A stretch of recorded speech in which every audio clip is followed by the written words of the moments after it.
सध्या आपण कुठल्या प्रभागात आहोत माहिती का? प्रभाग क्रमांक 24. या भागात काँग्रेस, राष्ट्रवादी काँग्रेस, भाजप, सेना, शिवसेना वगैरे निवडणूक आहेत माहिती? माहिती आहे तुम्हाला काय माहिती?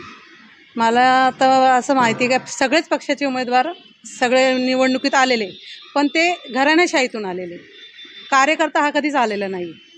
आपल्याला कार्यकर्त्याला निवडायचं आहे. आपला माणूस म्हणून कार्यकर्ता पाहिजे. कार्यकर्ता नेहमी मोठ्या लोकांच्या सान्निध्यात येतो. घराणेशाही वर्षानुवर्ष चालत आलेली आहे.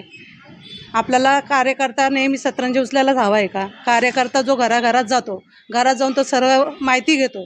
जिथपर्यंत कार्यकर्ता पोचला आहे तिथपर्यंत नगरसेवक वगैरे पोचले आहे का? दारात येतात, नमस्ते करतात, पाया पडतात, वोट द्या. 5 वर्षानंतर तुम्ही तोंडसुद्धा दाखवत नाही.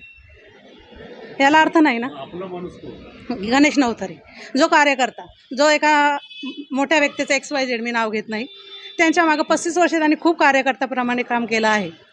कुठल्या चिन्हावर आहे ते निवडणूक? आपलं राष्ट्रवादी काँग्रेस पक्ष अजित पवार गट, घड्याळाचं चिन्ह. हां. त्या निवडणुकीचा काळ सुरू आहे.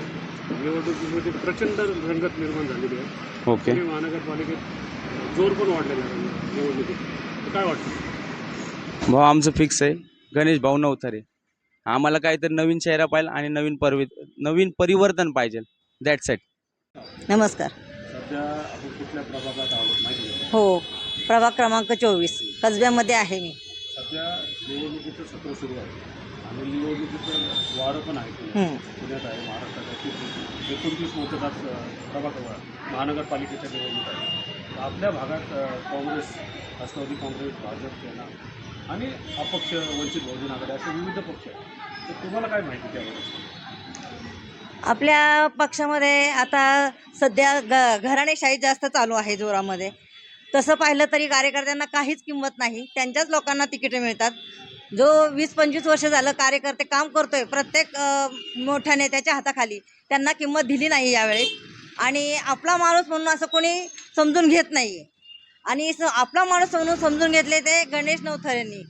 ते गरिबांचे सगळ्या घरोघरी जाऊन काय इच्छा असतील त्यांच्या, काय त्यांचं काम असेल, मध्यरात्री म्हटलं तरी ते जातात आणि त्यांचं ते काम पूर्ण करतात. आजारी पेशंटला म्हटलं तरी ते तेवढ्या रात्री KM हॉस्पिटलला पोहोचवतात. एवढं त्या गणेश नवथरेंनी काम केलेलं आहे. तो आपला माणूस आहे आणि आम्ही घड्याळालाच निवडून देणार आणि घड्याळच निवडून येणार.